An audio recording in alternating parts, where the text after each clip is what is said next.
Doctor Sreevarma ஆயுள் தரும் ஆயுர்வேதா அறுவை சிகிச்சையில்லா குணம் ஆயுள் கால நிவாரணம். Branch express courier private limited domestic international cargo உங்கள் இல்லம் தேடி வந்து கொரியர் புக்கிங் டெலிவரி செய்து தரப்படும்.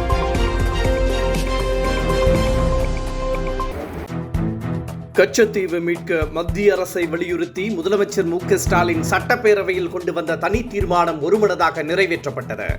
மசோதாவை தாக்கல் செய்து உரையாற்றிய முதலமைச்சருக்கும் எதிர்க்கட்சித் தலைவர் இபிஎஸ்க்கும் கடும் வாக்குவாதம் நடைபெற்றது.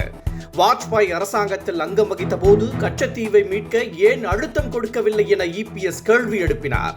இதற்கு பதிலடி கொடுத்த முதலமைச்சர் மு.க.ஸ்டாலின் 10 ஆண்டுகளாக நீங்கள் என்ன நடவடிக்கை எடுத்தீர்கள் என வினவினார்.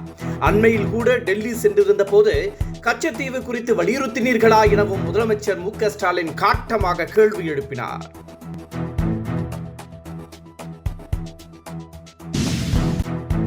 கச்சத்தீவு தீர்மானம் தொடர்பான விவாதத்தில் பேச தங்களை முழுமையாக அனுமதிக்கவில்லை என கூறி அதிமுகவினர் வெளிநடப்பு செய்தனர். பின்னர் செய்தியாளர்களிடம் பேசிய இபிஎஸ் கச்சத்தீவை வைத்து திமுக கபட நாடகம் நடத்துவதாக குற்றம் சாட்டினார். தேர்தலை வைத்து தீர்மானத்தை திமுக தற்போது கொண்டு வந்துள்ளதாகவும் 4 ஆண்டுகளாக ஆட்சியில் இருக்கும் திமுக என்ன செய்து கொண்டிருந்தது என இபிஎஸ் கேள்வி எழுப்பினார். தேர்தலுக்காக கச்சத்தீவு விவகாரத்தை திமுக கொண்டு வந்துள்ளதாகவும் இபிஎஸ் குற்றம் சாட்டினார்.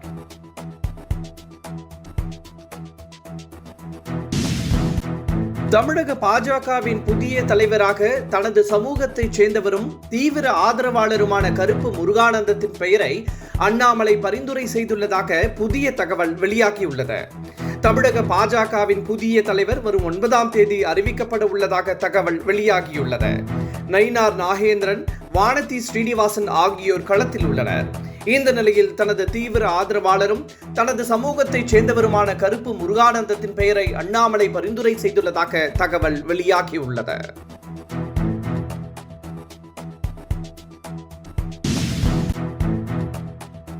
தேர்தல் நேரத்தில் கச்சத்தீவு விவகாரத்தை வைத்து திமுக நாடகம் ஆடுவதாக அண்ணாமலை குற்றம் சாட்டியுள்ளார். இது தொடர்பாக அவர் எக்ஸ் தளத்தில் வெளியிட்டுள்ள பதிவில், இலங்கை அரசால் ஆயிரக்கணக்கான இந்திய மீனவர்கள் துன்புறுத்தப்பட முன்னாள் முதல்வர் கருணாநிதி தான் காரணம் என குற்றம் சாட்டியுள்ளார். மீனவர்களின் வாழ்வாதாரத்தை பாதிக்க வைத்துவிட்டு சட்டம் ஒழுங்கு சீர்குலைந்துள்ள நிலையில் தேர்தல் நேரத்தில் மட்டும் முதலமைச்சர் கபட நாடகம் ஆடுவதாகவும் அண்ணாமலை குற்றம் சாட்டியுள்ளார்.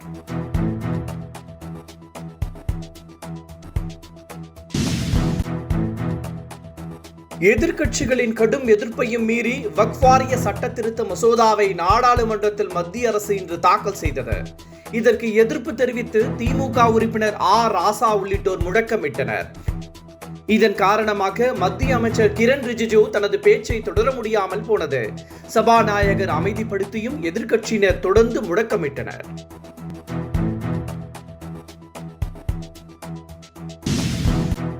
வக்ஃப் வாரிய சட்ட திருத்த மசோதாவை திரும்ப பெற வலியுறுத்தி பிரதமருக்கு முதலமைச்சர் மு.க.ஸ்டாலின் கடிதம் எழுதியுள்ளார்.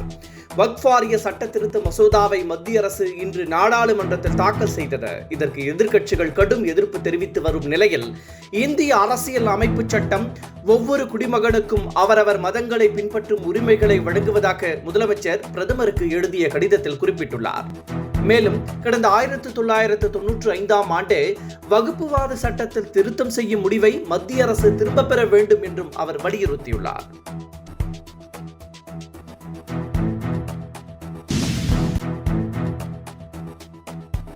திமுகவினர் கட்சி கரை கட்டும் போது பொட்டு வைக்க கூடாது என ராசா பேசியிருப்பது சர்ச்சையாகியுள்ளது.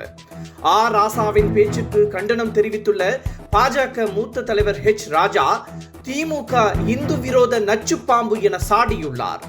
இந்துக்களிடம் சொல்லும் ராசா, திமுகவில் இருக்கும் இஸ்லாமியர்களை தொப்பி அணிய வேண்டாம், தாடி வைக்க வேண்டாம் என சொல்வாரா என்றும் கேள்வி எழுப்பியுள்ளார்.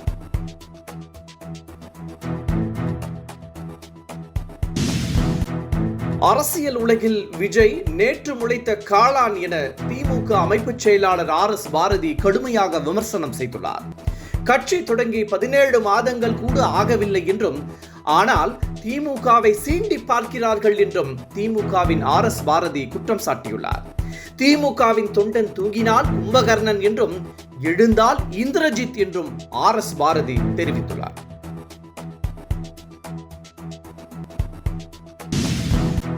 தமிழகத்தில் இன்று முதல் 4 நாட்களுக்கு கனமழை எச்சரிக்கை விடுக்கப்பட்டுள்ளது. இன்று நீலகிரி, கோவை உள்ளிட்ட மாவட்டங்களிலும், நாளை நீலகிரி, கோவை, திருப்பூர், ஈரோடு, தேனி, திண்டுக்கல், மதுரை, விருதுநகர், சிவகங்கை, தென்காசி, நெல்லை, குமரி ஆகிய மாவட்டங்களிலும் மழை பெய்ய வாய்ப்புள்ளதாகவும், 4ஆம் தேதி நீலகிரி, கோவை, திருப்பூர், ஈரோடு, சேலம், தேனி, திண்டுக்கல், மதுரை உள்ளிட்ட மாவட்டங்களிலும், 5ஆம் தேதி கோவை, நீலகிரி, ஈரோடு, தேனி, தென்காசி, கிருஷ்ணகிரி ஆகிய மாவட்டங்களிலும் கனமழைக்கு வாய்ப்புள்ளதாக கணிக்கப்பட்டுள்ளது.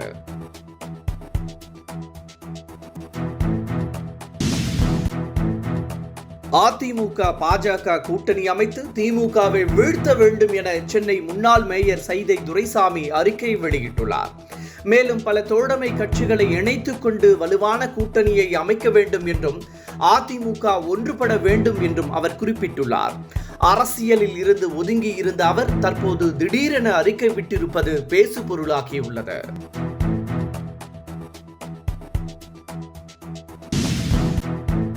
தமிழகத்தில் கடந்த சில நாட்களாக கடும் கோடை வெப்பம் சுட்டெரித்து வந்த நிலையில் தென் மாவட்டங்கள் மற்றும் டெல்டா மாவட்டங்களில் மழை பெய்து வருகிறது. இந்த திடீர் கனமழையால் மக்கள் மகிழ்ச்சி அடைந்துள்ளனர். மேலும் இன்று முதல் 4 நாட்களுக்கு மழை நீடிக்கும் என சென்னை வானிலை ஆய்வு மையம் தெரிவித்துள்ளது.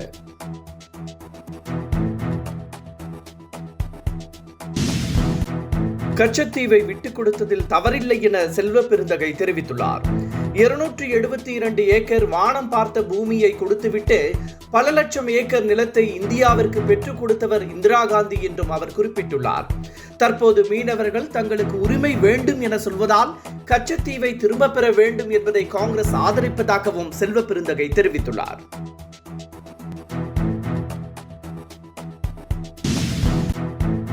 அதிமுகவுடன் பாஜக கூட்டணி வைக்கப் போவதாக தொடர்ந்து தகவல் வெளியாகி வரும் நிலையில் கூட்டணிக்காகவே அண்ணாமலையின் தலைமை மாற்றப்பட உள்ளதாகவும் கூறப்படுகிறது. இந்த நிலையில் அதிமுக கூட்டணி வேண்டாம் என்றும் அண்ணாமலையின் தலைமை வேண்டும் என்றும் ஒரு சில இடங்களில் ஒட்டப்பட்டுள்ள போஸ்டரால் பரபரப்பு நிலவுகிறது.